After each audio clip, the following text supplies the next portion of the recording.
Welcome. In this video, we delve into a profound and often painful subject, the deep marks left on the human psyche by excessive suffering.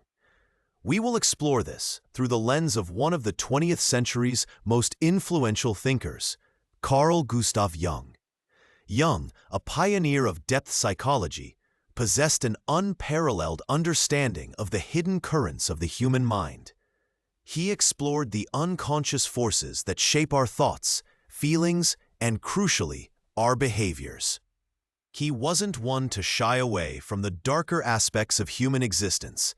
In fact, he saw confrontation with darkness, with suffering, as an essential part of the journey towards wholeness, this journey towards what he termed individuation. However, Jung also recognized that there is a threshold. There is a point where suffering ceases to be a catalyst for growth and instead becomes a crushing weight, a trauma that fundamentally alters how a person perceives and interacts with the world. It's the behavior stemming from this overwhelming suffering, this psychic wounding that has gone perhaps too deep, that we aim to illuminate today. Jung's work offers not just descriptions, but a framework for understanding why individuals who have endured too much might act in ways that seem perplexing, self-destructive, or distant. His insights provide a path towards compassion, both for others and potentially for ourselves, revealing the hidden logic behind behaviors born from profound pain. This exploration won't be simple or easy, much like the experiences it describes. It requires a willingness to look beneath the surface, to consider the unseen injuries that shape outward actions. Jung believed that suffering demands to be acknowledged, not just endured. It carves itself into our being, and its echoes resonate in our choices, our relationships, and our fundamental orientation towards life itself. What happens when the spirit is battered beyond its capacity to easily rebound? What are the lasting signatures of enduring too much adversity, too much loss, too much violation? Jung observed patterns, recurring themes in the lives and behaviors of those profoundly marked by suffering. These aren't neat diagnostic categories, but rather observable tendencies, often operating unconsciously, as the psyche attempts to cope, protect itself, or simply survive in the aftermath of overwhelming experiences. One of the most common, yet often misunderstood, behaviors is a profound withdrawal, a retreat into oneself. This isn't merely introversion, although introverted tendencies might be amplified. It's a pulling back from the world, a shrinking of one's social and emotional sphere. For someone who has suffered excessively, particularly at the hands of others or through devastating loss, the world can come to feel inherently unsafe, unpredictable, and hostile. Trust, once broken, is incredibly difficult to rebuild. Each new interaction carries the potential for further pain, betrayal, or misunderstanding. This withdrawal is a defense mechanism, an attempt to create a sanctuary, however small and isolating, where further injury can be avoided. The individual might become excessively private, sharing very little of their inner life. They may avoid social gatherings, limit contact with all but a very select few, or find solace primarily in solitude. From a Jungian perspective, this can be seen as the psyche attempting to shield a deeply wounded inner core, perhaps the vulnerable inner child archetype, from any further blows. The energy naturally directed outwards in extroversion is pulled inwards, sometimes to an extreme degree, creating a fortress around the self. While protective, this isolation can starve the individual of connection, validation, and the corrective experiences needed for healing. It can reinforce the feeling of being fundamentally different or alone in one's suffering, deepening the original wound. Closely related to withdrawal and often intertwined with it is the development of chronic cynicism and bitterness. When life repeatedly delivers blows, when hopes are consistently dashed, and when vulnerability leads to pain, it's tragically understandable that a person might adopt a worldview steeped in negativity. Cynicism becomes a shield against disappointment. If you expect the worst, you can't be let down. Bitterness is the residue of unresolved grief, anger, and injustice. It's a poison that seeps into the individual's perception, coloring everything in shades of gray. They might find fault easily, dismiss positive sentiments as naive, and interpret ambiguous situations in the most negative light possible.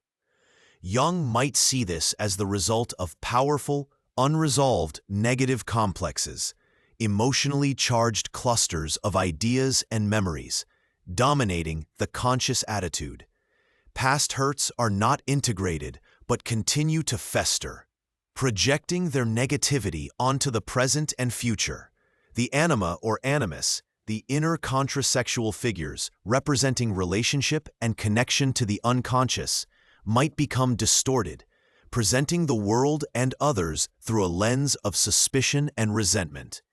This bitterness can push potential sources of comfort and healing away, ironically perpetuating the very isolation and negativity the person is trying to defend against. It's a painful cycle where the defense becomes part of the ongoing suffering.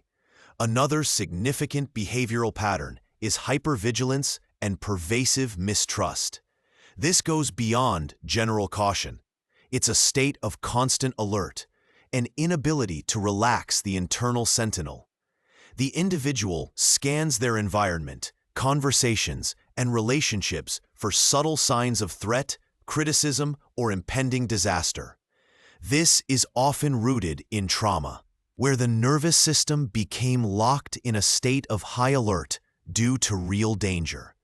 Even long after the danger has passed, the body and mind may remain primed for attack. Compliments might be met with suspicion, kindness seen as manipulation, and neutral events interpreted as ominous. Relaxing feels dangerous. Vulnerability feels impossible. Jung understood the power of the archetypal survival instinct. When trauma activates these deep, primal layers of the psyche, the rational mind can be overridden.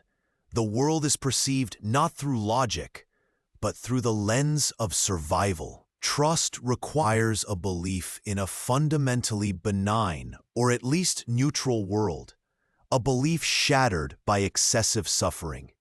Rebuilding this foundational sense of safety is an arduous task. This constant state of alert is exhausting, draining psychic energy and making genuine connection incredibly difficult. It keeps the individual trapped in the past trauma, perpetually anticipating its recurrence. In some cases, the psyche's response to overwhelming pain is not hyperarousal, but its opposite: emotional numbness or dissociation. When feelings become too intense to bear, overwhelming grief, terror, rage, shame, the mind may find a way to simply shut them off. The person might describe feeling empty, detached, like they are watching their life from a distance, or as if there's a glass wall between them and the world. They may struggle to feel joy, love, or even sadness. This isn't apathy. It's a drastic protective measure. Jung spoke of the psyche's capacity to split itself off from unbearable experiences. Dissociation is an extreme form of this splitting. While it offers temporary relief from acute pain, it comes at a high cost. But disconnection from one's own authentic feelings, from the body, and ultimately from the self, the archetype of wholeness and the regulating center of the psyche. Life loses its vibrancy, its meaning. Relationships become superficial because genuine emotional engagement is blocked. This numbness can be profoundly alienating, leaving the individual feeling like a ghost in their own life. Reconnecting with suppressed emotions is a critical part of healing, but it often requires navigating the very pain the dissociation sought to avoid. Paradoxically, alongside withdrawal or numbness, some individuals who have suffered greatly may exhibit extreme perfectionism and a relentless drive to overcompensate. If the inner world feels chaotic, damaged, or fundamentally flawed, perhaps due to early criticism, neglect, or abuse that instilled deep feelings of inadequacy, the individual might desperately try to construct a flawless exterior. They may push themselves relentlessly in work, appearance, or other areas, seeking external validation to shore up a fragile sense of self-worth. Mistakes become catastrophic. Criticism feels like annihilation. This isn't healthy ambition. It's driven by fear and shame. Jung might interpret this through the concept of the persona, the social mask we present to the world. In this case, the persona becomes excessively rigid and inflated, attempting to hide the perceived wounds and deficiencies of the true self. It's an attempt to control the uncontrollable, to prove one's worth in a world that has previously inflicted pain or confirmed feelings of worthlessness. This relentless striving is exhausting and ultimately unfulfilling, as external achievements rarely heal deep inner wounds. It can also lead to burnout and further self-criticism when the impossible standards of perfection are inevitably not met. On the other side of the coin from perfectionism, yet stemming from similar roots of fear and low self-worth, is chronic people-pleasing and a marked lack of personal boundaries. If past experiences taught the individual that asserting their needs, opinions, or limits leads to rejection, punishment, or conflict, they may learn to suppress their own desires entirely. Their focus shifts to anticipating and meeting the needs and expectations of others, often at great personal cost. Saying no feels impossible, fraught with anxiety about disapproval or abandonment. They might become chameleons, adapting their personality to fit in, terrified of causing ripples or displeasing anyone. Jung would see this as reflecting an underdeveloped sense of self and difficulty integrating the assertive, boundary-setting aspects often associated with the shadow. The need for external validation and safety overrides the need for authenticity. This pattern prevents the development of genuine relationships based on mutual respect and honesty. It leads to resentment, burnout, and a persistent feeling of being unseen or used, further reinforcing the initial wounds related to self-worth and the fear of rejection. A particularly insidious and unconscious mechanism Jung explored extensively is projection, specifically the projection of one's own unacknowledged pain and negative traits onto others. When aspects of our own experience, particularly painful or shameful ones associated with suffering, are too difficult to consciously face, we may unconsciously attribute them to people around us. Someone carrying deep, unacknowledged anger might perceive others as constantly hostile. Someone wrestling with feelings of inadequacy might constantly criticize others' incompetence. Someone deeply hurt by betrayal might see untrustworthiness everywhere. This is a core aspect of Jung's concept of the shadow, the repressed, unconscious parts of ourselves. By projecting these elements outwards, the individual avoids confronting them internally. However, this creates distorted perceptions of reality and damages relationships. It prevents self-awareness and personal growth because the problem is always located out there. Recognizing our projections is a crucial, albeit difficult, step in withdrawing that energy back into ourselves and taking responsibility for our own inner world, including its suffering. Excessive suffering can also create profound difficulties with experiencing joy, intimacy, and pleasure. When pain has been a dominant life experience, happiness can feel alien, undeserved, or even threatening because it might be taken away. There can be a deep-seated fear of vulnerability, an association of closeness with potential loss or betrayal. Opening up to another person, allowing oneself to be truly seen, feels incredibly risky. The individual might sabotage relationships as they become closer, or feel anxious and uncomfortable during moments of peace or happiness, waiting for the other shoe to drop. Jung might link this to a wounded inner child archetype, frozen in a state of fear or grief, unable to embrace the present moment's potential for joy. It might also relate to a damaged anima or animus, impairing the capacity for deep, trusting connection.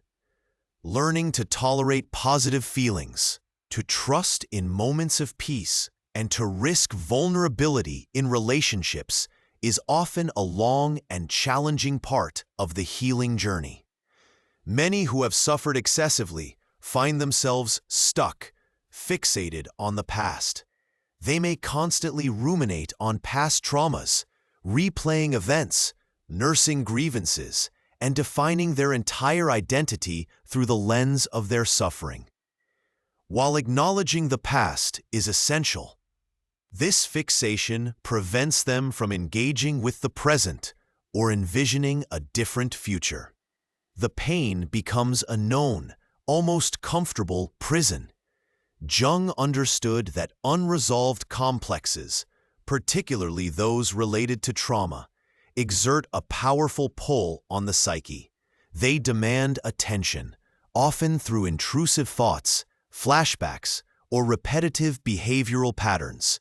The energy of the psyche remains bound to the past injury, unable to flow freely towards growth and new possibilities. Integrating the past means understanding its impact without letting it completely define the present. It involves grieving the losses, processing the emotions, and finding a way to weave the experience into a larger life narrative, rather than having it be the entire story. This integration is key to reclaiming psychic energy for living in the here and now. The search for meaning is a fundamental human drive, often intensified by suffering. For some, profound suffering can trigger a genuine spiritual searching, a quest to understand the why behind their pain and to find a larger context or purpose. This can be a powerful avenue for healing, connecting the individual to archetypal patterns of transformation and resilience found in religious and spiritual traditions. Jung himself saw the spiritual dimension as crucial to psychological health. However, he also cautioned against what is sometimes called spiritual bypassing, using spiritual ideas or practices to avoid confronting the messy, painful reality of one's psychological wounds. Someone might adopt spiritual platitudes about forgiveness without doing the difficult emotional work, or retreat into esoteric practices as a way to feel special or detached from their earthly struggles. This pseudo-spirituality can be another form of dissociation or persona inflation, preventing genuine integration and healing. A truly healing spiritual path, in the Jungian sense, involves engaging with the depths, including the suffering, not floating above it. Jung placed great emphasis on the mind-body connection, recognizing that unprocessed psychological pain often manifests physically. Individuals who have endured excessive suffering may experience a range of somatic symptoms: chronic headaches, muscle tension, fatigue, digestive problems, autoimmune issues, and other physical ailments with no clear medical cause. The body holds the score. Trauma and chronic stress dysregulate the nervous system, impact hormonal balance, and contribute to inflammation. From a Jungian perspective, these physical symptoms can be seen as the unconscious psyche communicating its distress through the body when direct emotional expression is blocked or overwhelming. The body becomes the theater for the unresolved psychic conflict. Healing often requires approaches that address both the mind and the body, acknowledging the physical imprint of emotional pain. Finally, a common behavioral trait is a pronounced rigidity and resistance to change. When the world has proven itself to be dangerous and unpredictable, clinging to familiar routines, beliefs, and behaviors, even if they are unhealthy or limiting, can feel like the only way to maintain a semblance of control.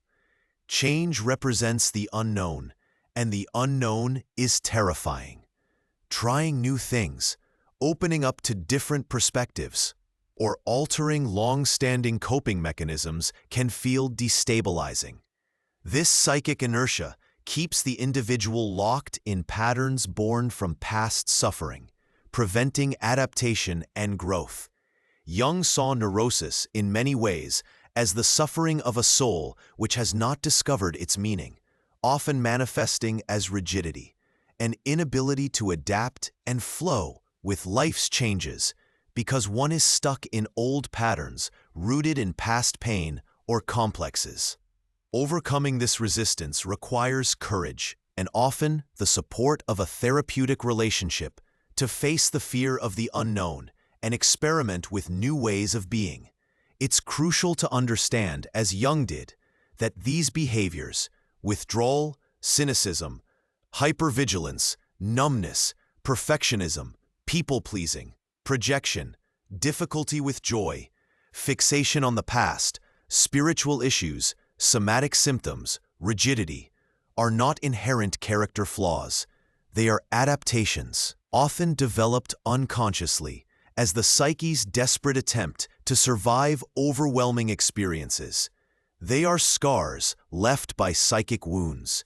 They represent the ways a person has learned to cope when their capacity to bear pain was exceeded. Jung's framework moves beyond simple judgment towards a deeper, more compassionate understanding. He saw these behaviors as signals, albeit often distorted ones, pointing towards the underlying injury, the unresolved complexes, the parts of the self that have been fragmented or suppressed by suffering. The goal in Jungian psychology is not to simply eliminate these behaviors, but to understand their roots, to acknowledge the pain they represent, and to begin the difficult work of integration. What then does Jung offer as a path towards healing for those bearing the weight of excessive suffering? It is not a quick fix, but a profound journey of self-discovery and integration, the process he called individuation. Central to this is the courage to confront the shadow. This means turning towards the pain, the anger, the shame, the bitterness, fear, all the aspects of the self that have been repressed or denied because they were too difficult to bear. It involves acknowledging the reality of the suffering and its impact without being consumed by it. This is not about wallowing, but about honest self-examination. Active imagination, a technique Jung developed, provides a way to dialogue with these inner figures, these personified complexes or shadow aspects, to understand their origins and needs. Dream analysis is another vital tool, offering insights from the unconscious about the nature of the wounds and the potential pathways towards healing. Dreams often speak in symbols, bypassing the conscious mind's defenses to reveal deeper truths.